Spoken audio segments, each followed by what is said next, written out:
closing statement to the audience and try and win their votes this month. Well, thank you all again. Barely had to ring the bell at all. Good job. Again, thank you. It's been my really honor for over 20 years to represent Contra Costa County in a variety of public offices, and it's been the best experience of my life next to raising 2 children.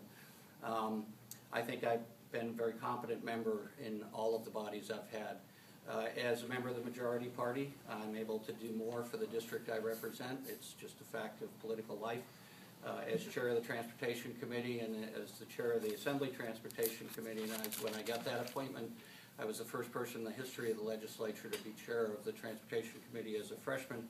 I've been able to be actively involved in projects locally like the Fourth Board, the Caldecott, the improvements we're seeing in East County that are direly needed, the expansion of Highway 4 to 8 lanes all the way to Hillcrest, to Ebard. So all of those projects. And on the Health and Human Services side and education side, I've been an active participant. Probably my biggest passion is reforming government. And there are a lot of things, I think, because I've been a member of both parties and I've been a socially progressive vote when I was a Republican and as a Democrat, but because I've owned small business, I think we can do more with less. I do think the bureaucracy is too in charge. When we talked about term limits, other than the third house, the bureaucracy has more power. I've had a number of oversight hearings on the Bay Bridge, on high-speed rail, which I voted against, to bring more oversight, and I'm very conscious of the fact that the people who are employed are just waiting my term out when I'll go away. So I think I've represented the area well. I'd like to represent it for one more 4-year term in the State Senate, and I will continue to listen to the people who I've grown up with and raised a family with and own a business. I appreciate this opportunity to present my case to you. And it's important to understand the Democrat Party has been in control of this state since 1971. Prior to 1971, we had one of the best education systems in the world. We had one of the best road systems in the world. 2 areas where we have been losing ground very rapidly.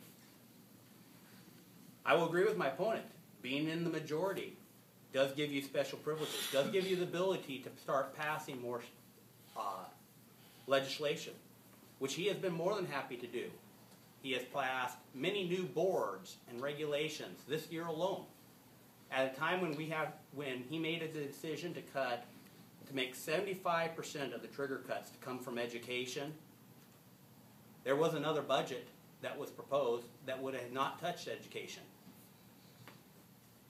My opponent has the worst voting record when it comes to raising your taxes and raising your fees in the state Senate. He has the second worst record when it comes to voting on business issues. We got to change that. We do have to start cutting regulations.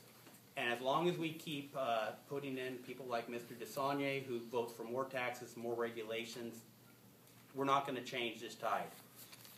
It's time for California to be a leader again. It's time for California to step up to the plate and show the dominance that we had in the 60s and the 70s and into the first part of the 80s. It's time to restore California greatness, and that's what I would like the opportunity to do. Thank you very much. All right, we will round